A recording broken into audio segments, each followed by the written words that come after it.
మతి భ్రమించి మాట్లాడుతున్నారని Peddapalli BJP parliament అభ్యర్థి గోమసి శ్రీనివాస్ ఎద్దేవా చేశారు. పార్లమెంట్ ఎన్నికల్లో భాగంగా పెద్దపల్లిలోని స్థానిక ప్రభుత్వ జూనియర్ కళాశాల మైదానంలో బీజేపీ భారీ బహిరంగ సభను ఏర్పాటు చేస్తున్నారు. ఆ సభకు సంబంధించిన ఏర్పాట్లను గోమసి శ్రీనివాస్ రాష్ట్ర ప్రధాన కార్యదర్శి దుగ్గ్యాల ప్రదీప్ రావు పరిశీలించారు. కాంగ్రెస్ స్కామ్లు వివరించడానికి బీజేపీ జాతీయ అధ్యక్షుడు జేపీ నడ్డా వస్తున్నారని శ్రీనివాస్ తెలిపారు.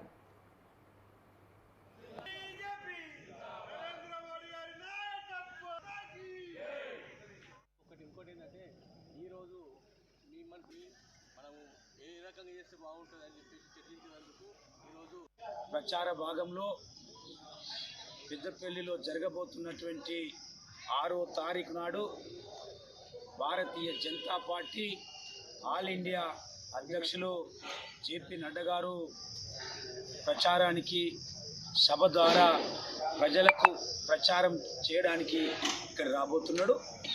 దానికి ముఖ్యంగా ఒకే ఒక మాటలు చెప్పాలంటే పెద్దపల్లి పార్లమెంటు అనేటువంటి ఏరియాలో బీజేపీ పార్టీ ప్రపంచం సృష్టించబోతున్నది.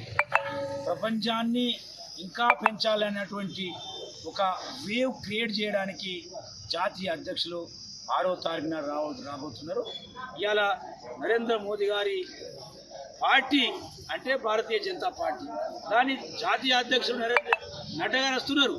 నడ్డా గారు వచ్చి రేపు పూర దేశంలో ఏమి స్కాములు జరిగినాయి, కాంగ్రెస్ అనే దాన్ని ఎందుకు మనం తిరస్కరించాలి, భారతీయ జనతా పార్టీని మనం ఎందుకు గెలిపించుకోవాలి, జాతి యొక్క అభివృద్ధిని మనం ఎట్లా చేసుకోవాలి,